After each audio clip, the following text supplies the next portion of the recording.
Today in our video we will talk about lipids, refreshing ourselves with some of the structure and function of different types of lipids. Lipids are major source of energy. They are non-polar organic molecule. Lipids जो है वो बहुत सारे larger structure बना सकते हैं, पर जो बिल्डिंग ब्लॉक होता है लिपिड्स का वो होता है फैटी एसिड. ये फैटी एसिड जो है वो कंबाइन होते हैं और ईस्टरिफाइड होकर ईस्टर्स के सैंपल हो सकते हैं लार्जर स्ट्रक्चर्स के अंदर, जैसे कि ट्राइग्लिसराइड, स्टीरॉइड और स्ट्रक्चरल लिपिड्स. अगर हम फैटी एसिड के स्ट्रक्चर की बात करें तो फैटी एसिड का स्ट्रक्चर में क्या होता है, carboxylic acid with linear carbon chain. Carboxylic acid में क्या होता है, COOH और एक लीनियर की कार्बन चेन होती है, लीनियर कार्बन चेन होती है. अब हम फैटी एसिड को जो है कार्बन चेन लेंथ के ऊपर और सेचुरेशन लेवल के ऊपर भी क्लासीफाई कर सकते हैं. कार्बन चेन की लेंथ के ऊपर अगर हम फैटी एसिड को क्लासीफाई करें तो इसमें शॉर्ट चेन फैटी एसिड होता है, मीडियम चेन फैटी एसिड होता है, लॉन्ग चेन फैटी एसिड होता है, very long and odd chain और इवन चेन भी हो सकते हैं. शॉर्ट में 1 to 6 कार्बन्स होंगे, मीडियम में 7 to 12, लॉन्ग में 13 to 20 एंड वेरी लॉन्ग में ग्रेटर दैन 20. और चेन और इवन चेन की इम्प्लीकेशन जो है वो हम बीटा ऑक्सीडेशन में पढ़ेंगे. सैचुरेटेड फैटी एसिड्स क्या होते हैं, ये वो फैटी एसिड्स होते हैं जिनमें डबल बॉन्ड नहीं होता. इनकी जो होती है यूनिक अटैचमेंट्स होती हैं कार्बन की एवरी सिंगल बॉन्ड पे. बट जो अनसैचुरेटेड फैटी एसिड होते हैं इनमें एक या एक से ज़्यादा डबल बॉन्ड हो सकते हैं. जैसे कि हम यहाँ देखें, यहाँ पे कार्बन के बिटवीन डबल बॉन्ड है. इन डबल बॉन्ड की वजह से क्या होता है, ये जो डबल बॉन्ड सेकेंड बॉन्ड है कार्बन के बिटवीन, ये 2 हाइड्रोजन बॉन्ड्स की जगह ले लेता है. अनसैचुरेटेड फैटी एसिड्स के अंदर हम एक और कन्फॉर्मेशन पढ़ते हैं जिसको हम कहते हैं सिस एंड ट्रांस कन्फॉर्मेशन. सिस जो होता है उसमें सिस जहाँ पर किंक आए और जो है दूसरा जो कार्बन चेन लेंथ है वो सेम डायरेक्शन में पॉइंट कर रही हो तो वो बोट लाइक कॉन्फ़िगरेशन बनाती है जिसको हम कहते हैं सिस डबल बॉन्ड. और जो ट्रांस डबल बॉन्ड होता है उसमें किंक आए और जो कार्बन चेन लेंथ है वो अपोजिट डायरेक्शन में पॉइंट कर रही हो तो वो बनाती है सी कॉन्फ़िगरेशन. इस तरह से हम इसको कहते हैं trans double bond trans fatty acid जिसमें जी कॉन्फ़िगरेशन बने, और बोट लाइक कॉन्फ़िगरेशन वाले को हम सिस फैटी एसिड कहते हैं. ट्रांस फैटी एसिड जो होते हैं ये अपनी इस कॉन्फ़िगरेशन की वजह से जी लाइक एक दूसरे के ऊपर पाइल अप हो सकते हैं, जिसकी वजह से मेम्ब्रेन फ्लूइडिटी डिक्रीज़ हो जाती है और risk of cardiovascular disease increase हो जाता है. इसके अलावा हम फैटी एसिड्स के अंदर एक और नॉमेनक्लेचर पढ़ते हैं जिसको हम कहते हैं ओमेगा नॉमेनक्लेचर.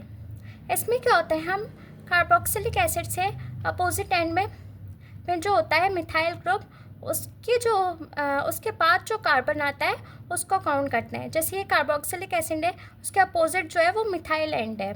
इसमें हम मिथाइल एंड से हम देखेंगे, काउंट करेंगे किस कार्बन के ऊपर डबल बॉन्ड आ रहा है. जैसे कि यहाँ पे 9 कार्बन के ऊपर डबल बॉन्ड आ रहा है तो हम कहेंगे ये जो है ओमेगा 9 फैटी एसिड है. इसको हम कहते हैं ओमेगा नॉमेनक्लेचर. इसमें हम काउंट करते हैं मिथाइल एंड से और फर्स्ट डबल बॉन्ड के बिटवीन कार्बन्स. ये इस तरह से ओमेगा 9 फैटी एसिड है. इसमें हम एक और ओमेगा नॉमेनक्लेचर में एक और तरह से लिख सकते हैं, जैसे कि हम टोटल कार्बन काउंट करें और उसमें कितने डबल बॉन्ड्स आ रहे हैं. जैसे इसमें से सिंगल बॉन्ड आ रहा है और टोटल कार्बन इसमें 18 है तो इसमें 18:1 भी लिख सकते हैं. इसके अलावा जो है हमारी बॉडी के लिए ये कुछ मुश्किल होता है कि वो इतनी लंबी कार्बन चेन लेंथ्स के ऊपर जो है डबल बॉन्ड इंट्रोड्यूस करे, तो हमारी बॉडी को poly unsaturated fatty acid ingest करने पड़ते हैं. इसलिए हम इनको कहते हैं एसेंशियल फैटी एसिड. इसमें कुछ एग्जांपल्स हैं ओमेगा 3 फैटी एसिड्स की और ओमेगा 6 फैटी एसिड्स की. जो ओमेगा 3 फैटी एसिड्स होते हैं इनमें कौन सी एग्जांपल आती है, इसमें आती है एग्जांपल अल्फा लिनोलेनिक एसिड की, एकोसा पेंटेनोइक एसिड की और डोकोसा हेक्सोनोइक एसिड की. ये जो ओमेगा 3 फैटी एसिड्स होते हैं इनके कुछ एडवांटेजेस होते हैं बिकॉज ये एंटी इन्फ्लेमेटरी होते हैं. ये जो है एरिकोनोइक एसिड की प्रोडक्शन प्लेटलेट मेम्ब्रेन में डिक्रीज़ कर देते हैं, जिसकी वजह से थ्रोम्बोसिन प्रोडक्शन डिक्रीज़ हो जाती है और प्लेटलेट एग्रीगेशन कम होती है और कार्डियोवैस्कुलर डिजीज़ का रिस्क डिक्रीज़ हो जाता है. In comparison to omega 6 fatty acid इसमें लिनोलेनिक एसिड आता है, ये जो होते हैं प्रो इन्फ्लेमेटरी होते हैं. इनकी वजह से रेकोडोनिक एसिड की प्रोडक्शन इंक्रीज़ हो जाती है और प्रोस्टाग्लैंडिन भी इंक्रीज़ हो जाता है और लिकोट्राइन्स इंक्रीज़ हो जाते हैं. तो ओमेगा 3 हमारे लिए बेनिफिशियल होते हैं हेल्थ के लिए, और ये जो होते हैं ओमेगा 6 हार्मफुल होते हैं हमारी हेल्थ के लिए. इसके बाद हम देखें कुछ लार्जर स्ट्रक्चर्स लिपिड के, वो हैं ट्राइग्लिसराइड. ट्राइग्लिसराइड जो होते हैं ये स्टोरेज फॉर्म होती है फैटी एसिड की। ये जो होते हैं इसमें ग्लिसरॉल बैकबोन होती है, ये ईस्टर बॉन्ड है एंड देन ये कार्बन चेन है। इसमें 3 फैटी एसिड्स की चेन होती है और एक ग्लिसरॉल बैकबोन होती है जो ज्वाइन टुगेदर होते हैं ईस्टर बॉन्ड से।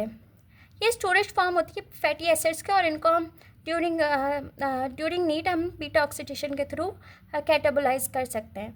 इसके बाद हम कुछ लार्जर स्ट्रक्चर जैसे स्टीरॉयड की बात करें। स्टीरॉयड में क्या होता है, 3 6 साइडेड कार्बन रिंग होती है, एक 5 साइडेड कार्बन रिंग होती है और उसमें फैटी एसिड चेन होती है साथ में।